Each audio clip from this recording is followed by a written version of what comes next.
श्याम की प्यारी विश्वान की दुलारी।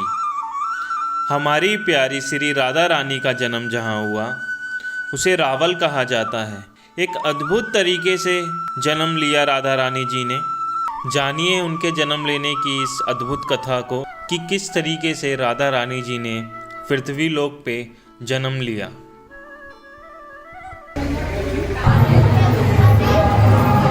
ये रावल है राधा रानी जी का नान का, जहाँ पे राधा रानी जी का जन्म हुआ।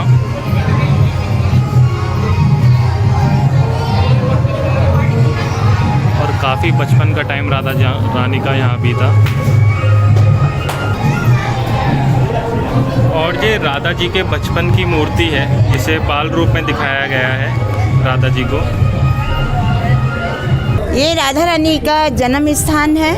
रावल गांव पुराना बरसाना कीर्ति जी इस भानु का ये महल है। कीर्ति जी इस भानु यहीं पे रहते थे। पहले जमुना यहीं बहती थी, अब तो जमुना बहुत आगे निकल गई है। तो कीर्ति जी की कोई कन्या नहीं थी। रोज़ यमुना में नहाती और आराधना करती, हे यमुना मैया मुझे कोई पुत्री दो, कन्या दो। कई वर्ष तक आराधना करी। एक दिन जब वो नहा रही थी तो एक कमल का फूल आता हुआ उनको दिखाई दिया। उस कमल के फूल को देख के भयभीत हो गए, डर गए हैं। तो ये पुष्प, लेकिन इसमें अनंत कोटान प्रकाश कैसे सोने की तरह दलदल चमक रहा था।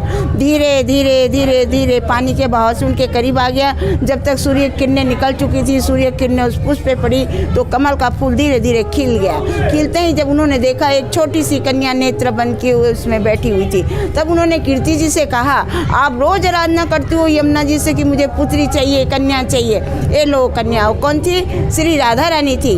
उनके दोनों नेत्र बंद थे। सब जगह ये कहलवा दिया कि हमारे यहाँ कन्या का जन्म हुआ है, लेकिन ये किसी को नहीं बताया कि उनके दोनों नेत्र बंद है। जब 11.5 महीने के बाद कृष्ण भगवान का जन्म मथुरा में हुआ तो कंस के भय के मारे रातों रात वासुदेव नंद बाबा के यहाँ गोकुल ले आए। फिर नंद बाबा ने सब जगह निमंत्रण भेजा, सब गोप ग्वालों को बधाई के लिए। सब गोप ग्वाल वहाँ बधाई देने के लिए पहुँचे। यहाँ से विश्वानु जी कीर्ति में यहाँ गई, गोद में राधा जी थे। जैसे वहाँ पहुँचे तो श्याम सुंदर पलना में झूल रहे थे। तो घुटनों के बल राधा उनके करीब जाकर बैठी।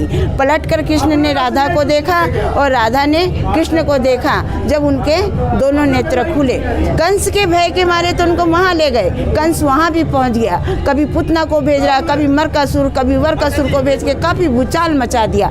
नंद बाबा बड़े दुखी हो गए। नंद बाबा के पास 9 लाख गायें थी और विश्वानु के पास 11 लाख गायें थी। यानी ब्रज के सबसे बड़े राजा यही थे। जब कोई भी कार्य होता तो इनसे ही परामर्श लेते थे। सब गोप ग्वाल इकट्ठा होकर इनके पास आए, बोले बताओ क्या किया जाए। कंस बड़ा दुखी कर रखा है, हैरान कर रखा है, इससे अच्छा कहीं दूसरी ओर चले जाना ठीक है। तो नंद बाबा सबको लेके उस जंगल के पहाड़ पे जाके बस गए। उसका नाम नंदगांव हो गया। विश्वानु जी कीर्ति मैया से बोले मेरा मित्र चला गया, अपने यहाँ अकेला क्या करेंगे, हो सकता है कंस अपने को भी परेशान करेगा। राधा जी और कीर्ति जी को लेके उस पहाड़ पे जाके बस गए। उसका नाम विश्वानु के नाम से बरसाना पड़ा।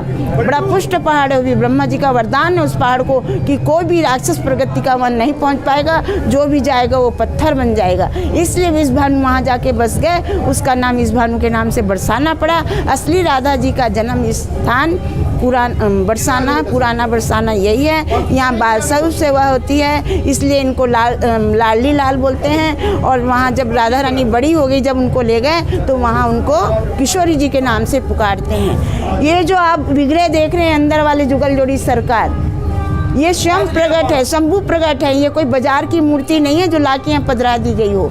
नीचे वाले जो छोटे स्वरूप हैं वो हमारे पूर्वजों की सेवा है। हमारे पूज्य परमानंद जी व्यास राजस्थान जोधपुर से आके यहाँ यमुना के किनारे काफ़ी वर्ष तक उनको लेके तपस्या किए थे। जब श्री जी ने उनको दृष्टांत दिया था कि मैं करील के वृक्ष के नीचे हूँ, मुझे निकालो।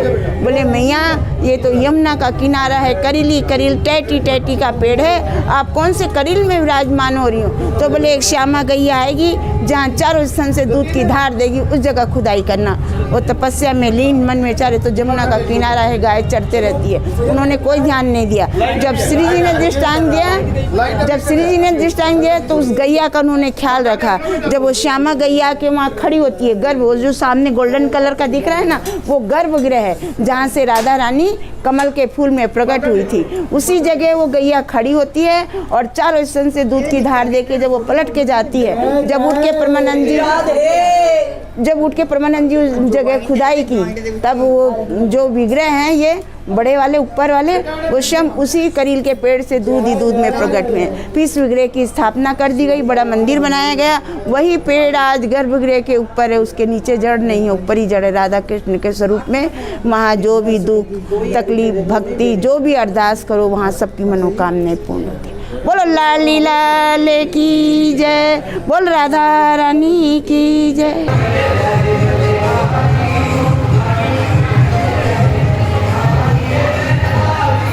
काफ़ी प्राचीन मंदिर है ये। राधा रानी जी का जन्म हुआ था, रावल के नाम से फेमस है। ये मथुरा से 10 किलोमीटर दूर पड़ता है।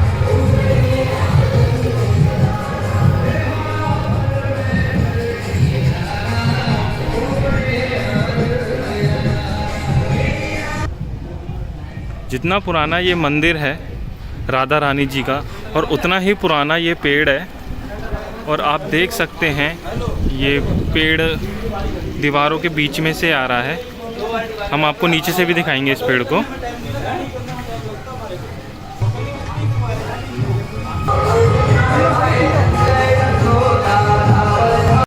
और हम अब परिक्रमा लगाने जा रहे हैं इस मंदिर की।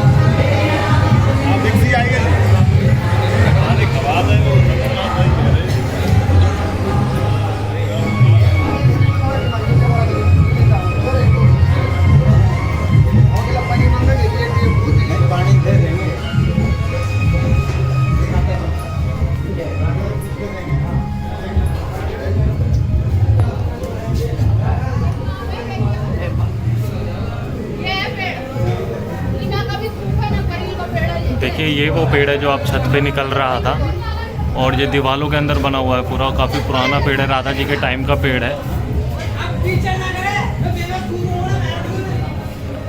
खासियत है इस पेड़ की, ना इसे पानी मिलता, और ये दीवालों के अंदर चुना हुआ है पूरा।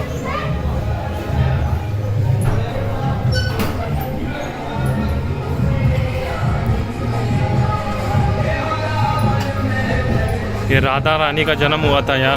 ये बगीचा है राधा रानी जी का, और जहाँ हम अब देखने जा रहे हैं इसको, इनकी दीवारें देख के पता चलता है कि ये काफ़ी प्राचीन जगह है।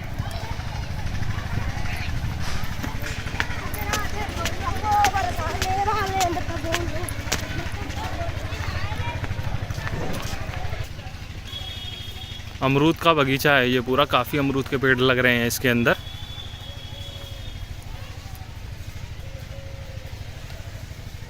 बाल रूप है राधा जी का और कृष्ण जी का, और ये बाग के अंदर बना हुआ है मंदिर, और बड़ा प्यारा रूप है राधा कृष्ण का।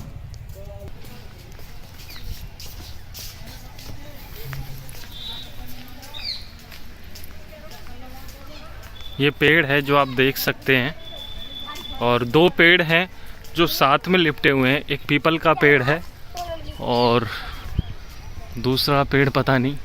और ये बोलते हैं ये राधा रानी और कृष्ण जी हैं।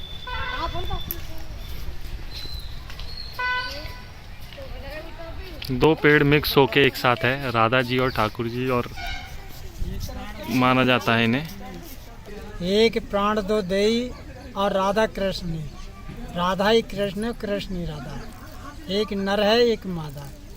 आपने देखा मंदिर में तो मूर्ति पधरा देते हैं, ये तो ठाकुर जी की प्रक्रिया है, आप ही हुआ है और आप ही राधा कृष्ण का स्वरूप दिखाया है।